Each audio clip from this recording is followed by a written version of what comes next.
ቤተክርስቲያን በህመም ላይ መሆኗን መርከቢቱ እየሰመጠች የሆነ ያህል ሴንቲሜትር የሆነ ያህል ሚሊሜትር 1 ኪሎ ሜትር በሄደች ቁጥር እየሰመጠች መሆኗን እንኳን ህዝቡ መሪዎቿ አላወቁም፣ አያውቁም፣ ማወቅም አይፈልጉም። ወንበራቸውን ያመቻቻሉ። እንዴት ቤተክርስቲያንን፣ ወንጌልን፣ አመራርን መሰላል አድርገው ተጠቅመው የሚፈልጉት ቦታ መድረስ ነው ብዙ መሪዎች ህልማቸው። እዚህ መካከል ቅን መሪዎች እንዳሉ ሳይረሳ ህዝቡ ምእመን የሚባለው ክፍል መዘመር ካልሆነ በስተቀር ተሰብስቦ መበተን ካልሆነ በስተቀር ብዙ አሳሳቢ ነገር እንዳለ እየገባው እየተረዳ አይደለም። ምክንያቱም ከመድረክ ላይ የሚባለው አፏጭ፣ አጨብጭብ፣ ዝለል፣ ጨፍር፣ ደስ ይበልህ ብቻ ስለሆነ ትንሽ አሰባርግ፣ መንፈስን መርምር፣ ዘመኑን የሚል መልእክቱም ትምህርቱም ስብከቱም አሳሳቢ መልእክቶች ስለማይሰጡ አሳሳቢ መልእክቶች ከመጡ ህዝቡ ይቆዝማል፣ ተስፋ ይቆርጣል፣ እግሩን ይመልሳል ተብሎ ስለሚፈራ የጉባኤው ማነስ ደግሞ የመባ ማነስ ነው፣ የአስራት የገንዘብ ማነስ ስለሆነ አይነካም። ግን አንድ ነገር ልንገራችሁ፣ 20 ዓመት 30 ዓመት 50 ዓመት 100 ዓመት እግዚአብሔር ያውቃል።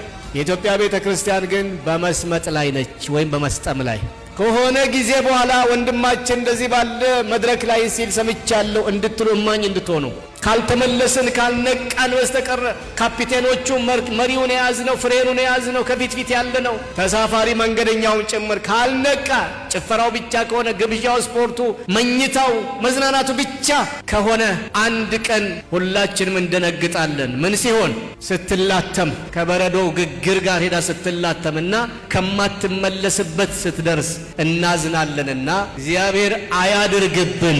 ያንቃን በመንፈሱ አሜን በሉ እስቲ። ጭፈራው ቀነስ ሲበል እልልታው ጥሩ ነው፣ ለጌታ ይገባዋል። ግን ቀነስ ሲበል ሌላ ነገር እንዳንሰማ ከልክሎናል። ዘመኑን እንዳንመረምር ከልክሎናል። መድረክ ላይ ያለ ውዝዋዜ፣ ጩኸት፣ ይሄ ኪቦርድ፣ ይሄ ድምፅ ማጉያ፣ ይሄ አዳራሽ መገንባት፣ ይሄ ቴክኖሎጂ ማሳደድ። እኔ አዳራሾች ሲሰፉ ደስ ይላል። ብዙ ህዝብ መግቢያ ላይ ግን ተሰርቶ የሚያልቅ አዳራሽ አይመስልም። ምክንያቱም ግድግዳውን መስተዋት ስታረጉ፣ ኮርኒሱን ስታረጉ፣ የቴክኖሎጂ ገጠማ ደግሞ ራሱን የቻለ በሚሊዮኖች የሚጠይቅ ከፊታቸው ይመጣል። ይሄንን ስንሰራ ዋናችንን ረስተን ወገኖቼ የዘመን ጊዜ እንዳያልቅብን ጌታም እንዳይመጣ የተጀመረው በሰላም ይለቅ።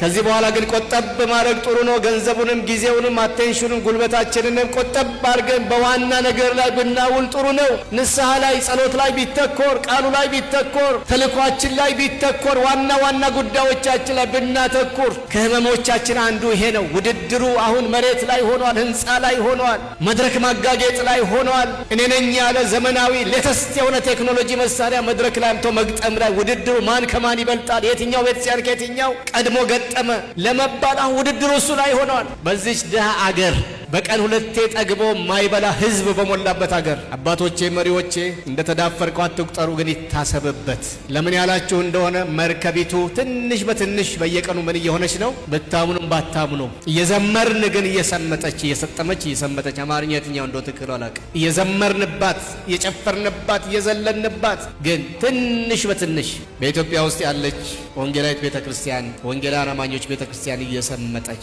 ነው። ጠቢቡ ሰለሞን በታካች ሰው እርሻ አእምሮ በጎደለውም ሰው ወይን ቦታ አለፍኩ ይልና እነሆ ሁሉ እሾህ ሞልቶበታል፣ ፊቱንም ሳማ ሸፍኖታል፣ የድንጋዩን ቅጥር ፈርሷል። በታካች ሰው እርሻ አለፍኩ። ሰውየው ዘራው ብሎ ሄዶ እጁን ተንተርሶ ተኝቷል። በቅሎ ነበር ዘሩ፣ ግን አረም ሳማ ሞልቶበታል። የኢትዮጵያ ቤተክርስቲያን አገልግሎት፣ ክርስትና፣ አምልኮ ሳማ አረም ሞልቶበታል። እግዚአብሔር ጆሮአችንንም አይናችንንም ይክፈትልን። ወገኖች እናስተውል። በእኛም ዘንድ እንዲሁ ነው። የስንዴው ዘር አለ፣ ግን በእሾህና በሳማ ተሸፍኗል። የጽድቅ ቅጥራችን ፈርሷል። የፍቅር ቅጥራችን ፈርሷል። ድሮ በቤተ እምነቶች መካከል ነበር መገፋፋትና መቀናናትና የነበረው። አሁን በአንድ ቤተ እምነት ስር ባሉ አጥቢያዎች መካከል ያለ መቀናናት ይሄ ነው የሚባል አይደለም። አንዱ ለሌላው መጥፋት ይጸልያል ባልልም ምኞት ግን አለው።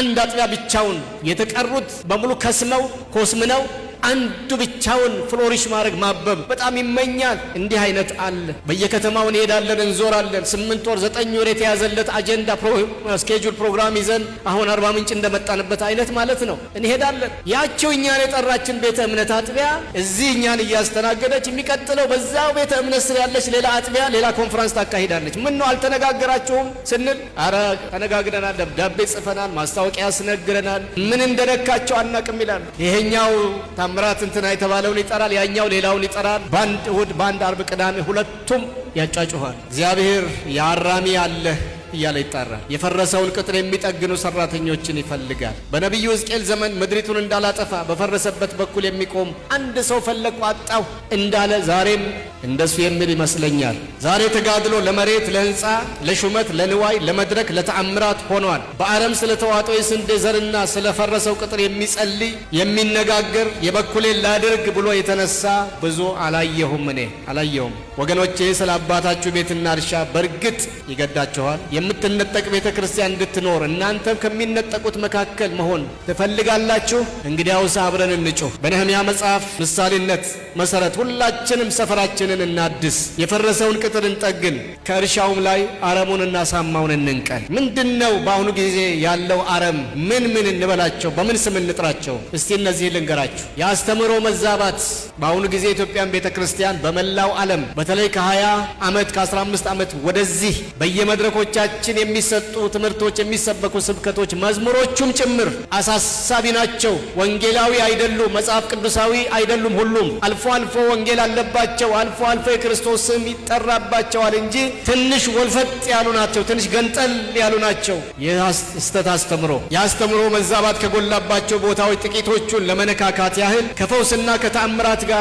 ተያይዞ ዘይትን ጨምሮ የተለያዩ ቁሳቁሶችን የመንፈሳዊ ቅባትና የተአምራት መሳሪያዎች እንደሆኑ ማስተማር እና መለማመድ የሌለ ነው። በወንጌል ውስጥ የኢየሱስ ክርስቶስ ስም ይፈውሳል። ሳሙና አይፈውስም፣ ዘይት አይፈውስም፣ ሃይላንድ ውሃ አይፈውስም፣ ስሙ ይፈውሳል። ዘይት በሌለበት የኢየሱስ ስም ይፈውሳል። እስቲ ይሄ አሜን በሉ ከገባችሁ። የማንም ነቢይ እንትፍ ምራቅ በሌለበት ቡራኬ በሌለበት የኢየሱስ ክርስቶስ ስም በጓዳሽ ይፈውስሻል፣ በጓዳህ ይፈውስሃል። በጓዳዬ ሲፈውሰኝ አይቻለሁ።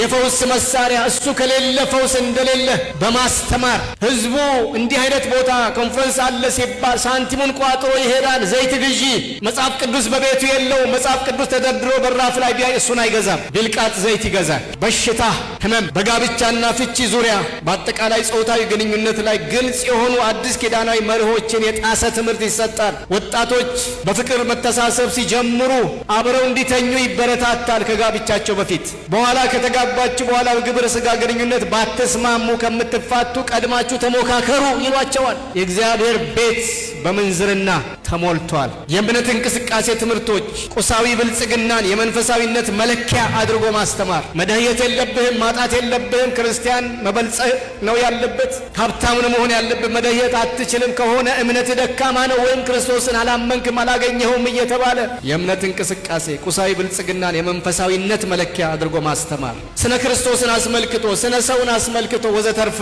የሚሰጡ ትምህርቶች ዘመም ያሉ ናቸው፣ ግን ብዙ ሰው አያስተውላቸው።